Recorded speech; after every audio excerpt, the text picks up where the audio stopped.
মদ পান করার 10টি কুফল যে কিতাবের মধ্যে বলা হয়েছে, 10টি কুফল মদ পান করার জন্য রয়েছে।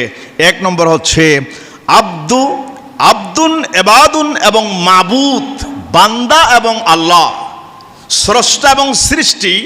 মদ পানকারীকে কেউ পছন্দ করবে না, আল্লাহও পছন্দ করবে না, সমাজের লোকেরাও তারে পছন্দ করবে না। এটা হচ্ছে 1 নম্বর কুফল।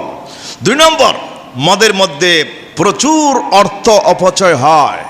মদের মধ্যে প্রচুর অর্থ অপচয় হয় এবং মানুষের বিবেক লোপ পায়, জ্ঞান লোপ পায়। এটা 2 নম্বর ক্ষতি। 3 নম্বর, সমাজের মধ্যে বিশৃঙ্খলা এবং উশৃঙ্খল পরিবেশ সৃষ্টি হয়, বন্ধুত্বের সৌহার্দ্যপূর্ণ পরিবেশ নষ্ট হয় মদের কারণে, জোয়ার কারণে। ঠিক কিনা বলেন, ঠিক কিনা? 4 নম্বর, এই বান্দা আল্লাহর জিকির থেকে গাফেল থাকে। যে বান্দা মদ পান করে সে আল্লাহ পাকের জিকির থেকে, স্মরণ থেকে, নামাজ রোজা হজ যাকাত থেকে, নবীর উপর দরুদ শরীফ থেকে অনেক দূরে থাকে। জোরে বলেন নাউজুবিল্লাহ। এবং 5 নম্বর, জেনার প্রতি উৎসাহিত করে। মদ মানুষকে জেনার দিকে ঠেলে দেয়।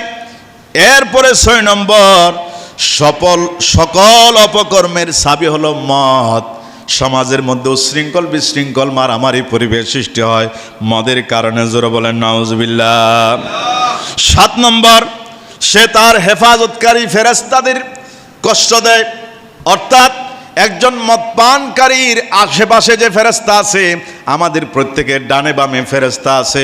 আমাদের শ্বাস প্রশ্বাস চালু রাখার জন্য, খাদ্য চালু রাখার জন্য, বাতাসের সাপ্লাইয়ের জন্য, অক্সিজেনের সাপ্লাইয়ের জন্য রব্বুল আলামিন তার বান্দাকে বাঁচিয়ে রাখার জন্য অসংখ্য ফেরেশতা চতুর্দিকে নিয়োজিত করে গেছেন।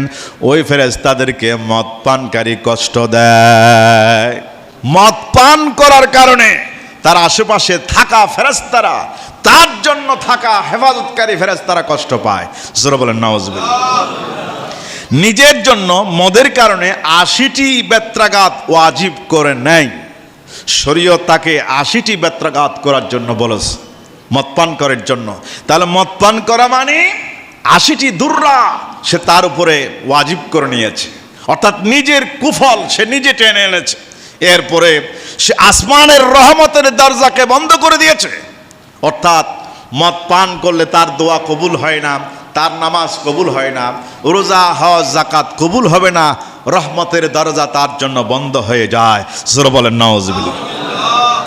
10 নম্বর, মানুষের জীবনের সর্বশেষ পরিণতি মৃত্যুর সময় ওই যে বলা হয়েছে তার কালেমা নসিব হবে না, বেঈমান হয়ে মারা যাবে।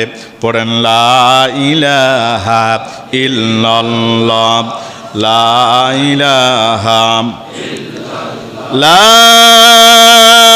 ইলাহা ইল্লাল্লাহু মুহাম্মাদুর রাসূলুল্লাহ। জোরে বলেন সাল্লাল্লাহু আলাইহি ওয়াসাল্লাম। মদ পান কোনোদিন করবেন না। আল্লাহ পাকের বাড়িতে আমরা ওয়াদা করছি, ঠিক কিনা? জোরে বলেন ঠিক কিনা? মদ পান করা হারাম, শুকরের মাংসের চাইতেও হারাম। শুকরের মাংস আপনারা বলেন হালাল না হারাম? শুকরের মাংস হারাম যেমন মদ পান করা হারাম, তেমন কুকুরের মাংস যেমন হারাম, মদ পান করা তেমন হারাম। এই হারাম থেকে আল্লাহ রাব্বুল আলামিন আমাদেরকে পরহেজ করার তৌফিক নসিব করুন। আর জোরে বলেন আমিন।